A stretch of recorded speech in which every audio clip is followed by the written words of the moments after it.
kudus hadiratmu. Dengan kasih saya ulang bangkit berdiri.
Terima kasih kepada pengurus Youth ID 233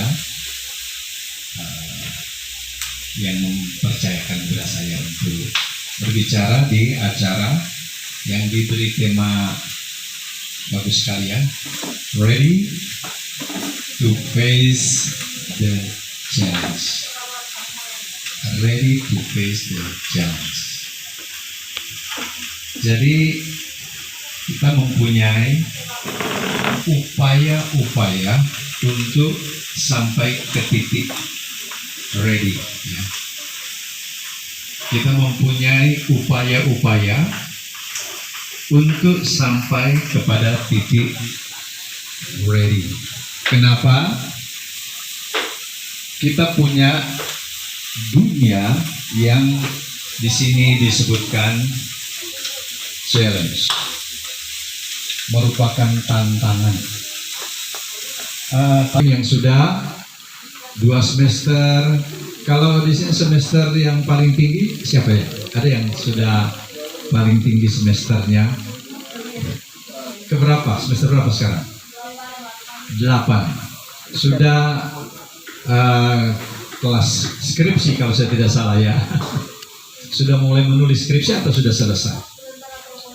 Proposal skripsi. Kemarin Pak Wel dengan Ibu memberi ujian proposal skripsi, dan ini memang tidak mudah karena setiap penulis skripsi dia mesti mencapai tujuan yang jelas. Sebelum tujuan itu jelas akan susah untuk menetapkan langkah-langkahnya. Itu sebabnya saya merindukan challenge kita atau tujuan hidup kita mesti jelas sejak awal. Mau jadi apa? Ya, kita mesti jelas. Paling tidak lulus ujian-ujian kecil, ujian semester itu merupakan tantangan-tantangan jangka pendek. Nah, kita mempunyai satu upaya agar kita siap untuk menghadapi tantangan itu, the challenge, ready to face the challenge. Kita tidak mau menghindar dari tantangan-tantangan kehidupan. Kita tidak mau lari dari tantangan-tantangan kehidupan. kehidupan. Tantangan kehidupan yang teratasi atau yang tercapai, yang dilewati merupakan titik awal baru untuk kita naik tingkat lagi. Naik tingkat. Oleh karena itu, siap untuk menghadapi tantangan. Coba sebutkan bersama-sama. 1, 2, 3. Siap untuk menghadapi tantangan. Baca sama-sama ini. Ready to face the challenge. Tetapi orang-orang yang sudah gagal seperti itu tidak bisa pakai ready to face the challenge. Fail to face the challenge. Saya berharap juga mudah-mudahan saudara-saudara yang dari PPA ID 233 akhirnya bisa muncul dengan prestasi-prestasi terbaik dan menjadi kesaksian bahwa persiapan saudara di dalam kehidupan pribadi membuat saudara ready to face the challenge. Siap. Nah, saya tadi mengatakan kita ada di hutan sendirian secara fisik, tapi percayalah, Immanuel, engkau tidak pernah sendiri. Di dalam kehidupan orang-orang yang berhasil, di dalam kitab suci, kitab Kejadian berbicara tentang ada orang yang terpuruk, ada orang yang memberontak kepada Tuhan, ada orang yang menghina Tuhan, dan mereka mengalami hukuman-hukuman yang dahsyat. Adalah di sana kita melihat air bah, adalah di sana kita melihat ada hukuman yang nyata kepada orang-orang yang memberontak kepada Tuhan.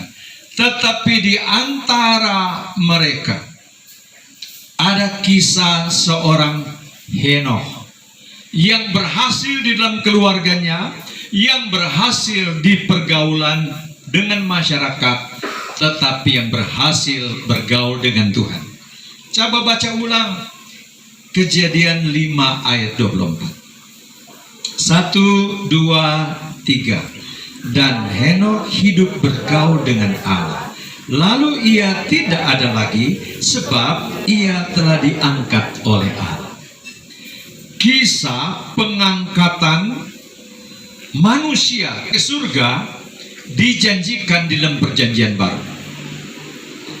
Bahwa satu waktu orang-orang yang percaya ketika Tuhan Yesus datang kembali ke dunia ini, dia menyebutkan orang-orang yang percaya akan diangkatnya ke awan-awan, pergi bersama dengan Tuhan. Ini salah satu iman Kristen, salah satu iman yang kita pegang seperti diajarkan kitab suci.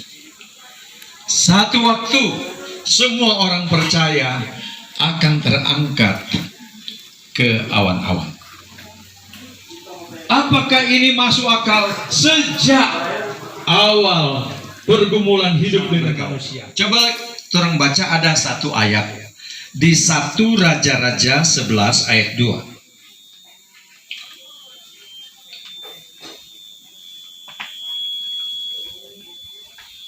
Coba orang baca bersama-sama. 1 Raja-Raja pasal 11 ayat 2. 1, 2, 3. Padahal tentang bangsa-bangsa itu, Tuhan telah berfirman kepada orang Israel, janganlah kamu bergaul dengan mereka, dan mereka pun janganlah bergaul dengan kamu. Sebab sesungguhnya mereka akan mencondongkan hatimu kepada Allah-Allah mereka. Hati Salomo telah terpaut kepada mereka dengan cinta. Nah, ini yang menarik. Tuhan pernah dibelakangi oleh umat Tuhan. Tuhan pernah tidak dimuliakan lagi oleh umat Tuhan. Tuhan pernah mengalami pemberontakan umat Tuhan. Alasannya apa? Ternyata pergaulan yang salah. Pergaulan yang salah yang mengubahkan salah arah kehidupan. Padahal bangsa-bangsa itu Tuhan telah berfirman kepada umatnya, Janganlah kamu bergaul dengan mereka. Kembali dipakai istilah bergaul. Itu artinya apa? Pergaulan mempunyai kekuatan mengubah arah hidup dan mengubah hubungan hidup dengan Tuhan dan mengubah kualitas hidup. Karena umat Tuhan bergaul dengan orang yang salah, ya, maka mereka menjadi salah. Di sini ada istilah condong. Condong. Tahu condong? Miring ke, namanya ke condong. Ya, miring ke. Kalau misalnya ada satu orang namanya A, satu orang namanya B, kita condongin dengan B. Mungkin si A lagi harap-harap cemas sehingga dia jadi cemburu. Kenapa? Ku harap dia condongkan hati kepada saya, tapi dia ternyata condong kepada B. Dia condong, ya. Miring ke, atau lebih apalagi, lebih real lagi, lebih suka kepada, gitu ya. Pernah umat Tuhan lebih suka kepada membelakangi Tuhan. Ternyata itu ditentukan oleh hati. Ya, silakan. Jadi wujud terbaik dalam mengasihi dan menghormati perintah Tuhan yaitu dengan menjalankan, mengikuti perintah Tuhan dengan taat, melakukan kebaikan dan mengasihi sesama. Iya, terima kasih. Iya, terima kasih. Yang lain silakan. Ada mungkin wujud, pokoknya wujud, jangan lupa wujud ya. Nah, silakan. Pendek-pendek lah, enggak usah panjang-panjang ya. Wujud terbaik dari mengasihi dan menghormati Tuhan adalah menjadikan Tuhan prioritas dalam hidup kita, menyenangkan hati Tuhan, dan tidak melakukan hal-hal yang tidak menyenangkan hati Tuhan. Ya.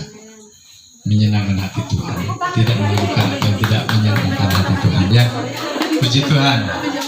Ya, mungkin berikut yang di belakang, silakan. Silakan. Di depan masih. Silakan. Kita masih ada, silakan. Taat kepada perintah Tuhan dan berperilaku menyenangkan hati Tuhan. Taat perintah Tuhan, berperilaku menyenangkan hati Tuhan. Ya. Silakan masih ada. Menjaga pergaulan kita dengan baik. Menjaga pergaulan kita dengan baik. Ya. Ya, wujud terbaik untuk mengasihi Tuhan adalah ketika orang berhasil menyempurnakan orang kehidupan Tuhan untuk menjadi lebih pribadi yang rohani, tidak bergaul buruk. Iya, terima kasih. Wujud terbaik dihubungkan dengan menyempurnakan kehidupan rohani kita dan tidak bergaul buruk. Ya.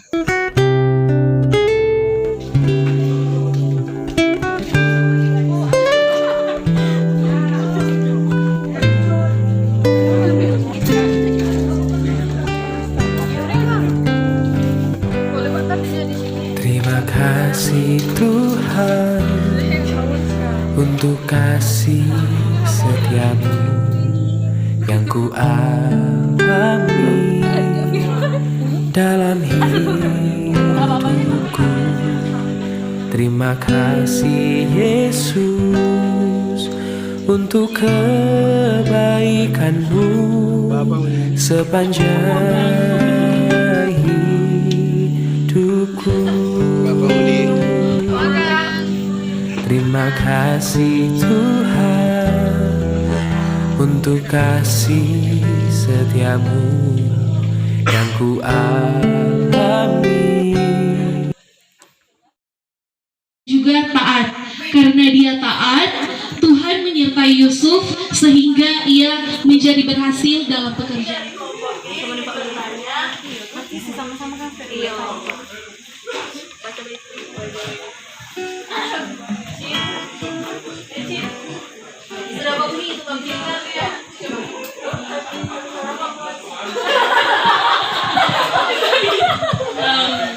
Berikan contoh sifat Yusuf yang bijaksana. Bijaksanaan yang dilakukan oleh Yusuf yaitu di saat dia digoda oleh istri Potifar, dia dengan bijaksana menegur dan menasihati istri Potifar bahwa Potifar pekerjaan dan dia tidak mungkin akan melakukan dosa dan akan mengkhianati Potifar tersebut karena dia takut akan Tuhan dan dia menjaga kepercayaan Potifar. Akan mempresentasikan hasil diskusi kami. Jadi pertanyaan pertama, sinonim dari kata tantangan adalah, jadi kan sinonim itu kan adalah persamaan kata. Jadi sinonim dari tantangan adalah tentangan. Seperti yang saat Pak Wel tadi udah bilang, jadi itu ada tantangan, ada tentangan. Ya, jadi yang kedua,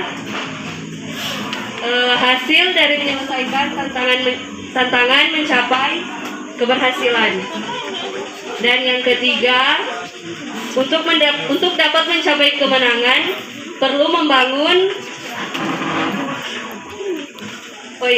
jadi perlu membangun bergaul karib dan membangun hubungan baik dengan Tuhan. Dan yang keempat, tentukanlah tantangan-tantangan yang dihadapi Yusuf. Jadi yang pertama, tantangan yang dihadapi Yusuf adalah Yusuf dijual ke tanah Mesir. Yusuf menolak ajakan istri Potifar untuk tidur bersamanya. Yusuf dipenjarakan. Yusuf difitnah oleh istri Potifar. Dan yang pertanyaan terakhir, sebutkan sikap Yusuf saat menghadapi tantangan, yaitu Yusuf tetap menghadapi tantangan itu dengan berpegang pada Pian akan menjawab pertanyaan-pertanyaan.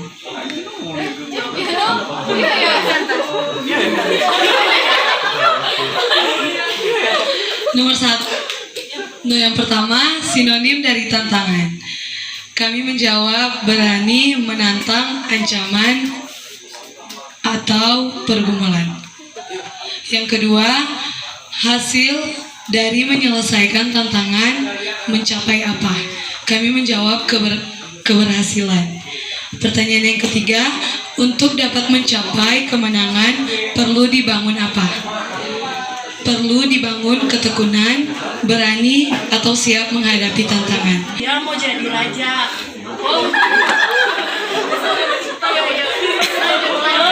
DP saudara-saudara, dengan bapak dia. Kemarin DP saudara-saudara itu tidak terima kalau dia mau jadi raja. Kok masa kata DP saudara-saudara mau sama bapak dia. Jadi dia dibenci oleh saudara-saudaranya karena apakah untuk yang tidak puas. Cek. Baiklah, terima kasih atas kesempatan. Kami dari kelompok Lemon akan menjawab pertanyaan-pertanyaan yang telah diberikan. Yang pertama, sinonim dari tantangan, yaitu ujian, rintangan, cobaan. Yang kedua, hasil dari menyelesaikan tantangan mencapai keberhasilan, penghargaan, dan diberkati oleh Tuhan. Yang ketiga, untuk dapat mencapai kemenangan perlu membangun relasi dengan Tuhan, bergaul dengan baik. Yang keempat, temukanlah tantangan-tantangan yang dihadapi oleh Yusuf. Tantangan yang pertama, Yusuf digodai oleh istri Potifar. Yusuf dijual ke Mesir. Yusuf dilemparkan ke dalam sumur. Yusuf dibenci oleh saudara-saudaranya. Yusuf dimasukkan di penjara. Yusuf difitnah. Yang kelima, sebutkan sikap Yusuf saat menghadapi tantangan. Sikap Yusuf adalah seorang yang beriman dan sehingga dia tidak mudah tergoda. Tantangan 1,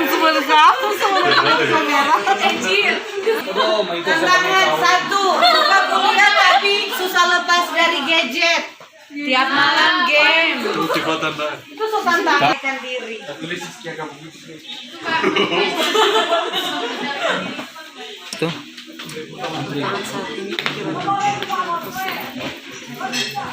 Yang pertama, sangat bersyukur boleh ada kesempatan boleh mengikuti kegiatan di tempat ini karena dengan kegiatan di tempat ini kita boleh mendapatkan banyak hal baru yang sangat bermakna dalam hidup pribadi saya maupun pribadi teman-teman. Jadi di materi ini yaitu Ready to Face the Challenge yang berhubungan dengan tantangan hidup, sangat bersyukur karena walaupun kita menghadapi banyak tantangan, banyak kesulitan, tetapi kita percaya kalau Tuhan itu selalu ada di hati orang. Tuhan itu tidak pernah meninggalkan orang, walaupun di saat seringkali orang tidak mampu.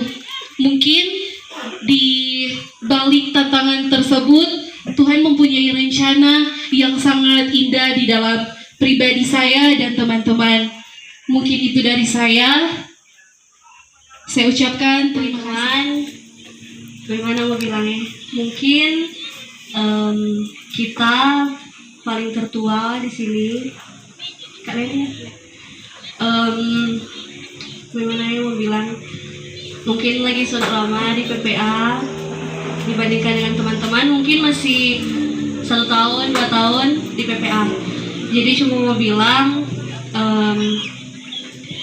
jangan malas. Kita lagi lain kali mau malas. Jadi cuma bilang tetap berpegang teguh dalam perintah Tuhan, tetap ikut kegiatan PPA karena kalau orang tuh hari, nih kalau sekarang kalian masih belajar spiritual, intelektual, fisik, sosio, iya. Jadi banyak pelajaran, khususnya kita anak pribadi, banyak sekali pelajaran yang kita dapatkan di PPA. Contohnya, kita pelayanan yang awalnya jadi worship leader itu PPA yang ajarkan. Kita keberanian tampil di muka dari PPA semua. Jadi bukan cuma soal makan-makan itu jasmani, bukan cuma soal jasmani yang gizi yang PPA ada kasih, tapi pengajaran tentang spiritual, intelektual, fisik, sosio, emosional, PPA ajarkan banyak sekalipun kita pribadi. Jadi cuma mau saya motivasi buat teman-teman, jangan sia-siakan waktu selama masih di PPA, karena PPA ini memang banyak sekali pengajaran yang kita terima, khususnya kita pribadi, membangun kita talenta, membangun kita kreativitas, itu semua dari PPA. Mungkin cuma ini. Terima kasih. Yang diberikan ajaran yang sangat bermanfaat, yang membangun karakter juga pribadi, pokoknya banyak sekali pelajaran yang kita dapat selama di PPA. Kita mau bilang makasih, semoga Tuhan memberkati. Terima kasih. Ya, tepuk tangan. Anak-anak pun dilatih bagaimana cara memimpin, cara mengemukakan pendapat, ya, termasuk di dalamnya mengambil bagian untuk pembuatan RGM. Ya, RGM itu rencana gereja mitra. Biasanya orang ada partner plan, itu partner plan. Sekarang so ganti nama RGM. Jadi itu dia rencana-rencana program-program yang akan dilakukan. Ya, karena mungkin banyak tutor-tutor yang selalu lihat orang di tempat-tempat minum atau orang jatah sua dan pegang-pegang rokok, minta maaf. Sudah. Selama ini pernah ada kok apa tuh nak mengungkap tuh kasih bertanggung jawab sekali, dan saya kan sudah paham materi apapun tetap nggak ada merasa bosan bimbing kotoran bimbing terus dan cuma itu. Cuma mau bilang terima kasih kepada tutor mentor yang selalu membimbing kami.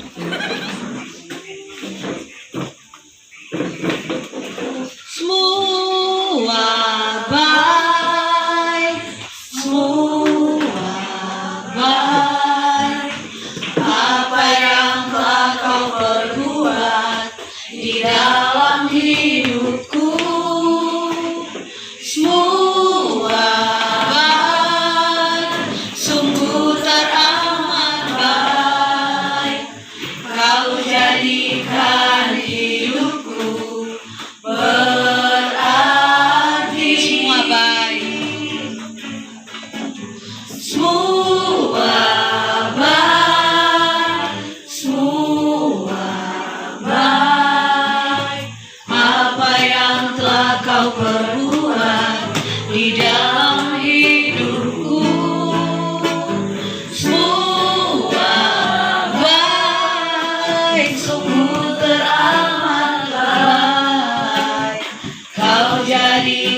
nanti Kak Efrol tutup dalam doa. Untuk sepanjang hari ini, kasih setia Tuhan sudah nyatakan bagi kami banyak hal, banyak berkat yang sudah kami terima di sepanjang hari ini lewat pertemuan kami. Biarlah ini tidak menjadi percuma, tetapi betul-betul mendapatkan tempat di hati kami untuk kami bawa menjadi bekal dalam perjalanan kehidupan kami, dalam kami meraih setiap cita-cita kami masing-masing, setiap kerinduan kami sudah serahkan kepada Tuhan. Kami percaya Tuhan merancangkan hal-hal yang terbaik bagi kami. Setiap pribadi yang mau bergaul erat, bergaul karib dengan Tuhan, kami percaya rancangan Tuhan adalah terbaik bagi kami.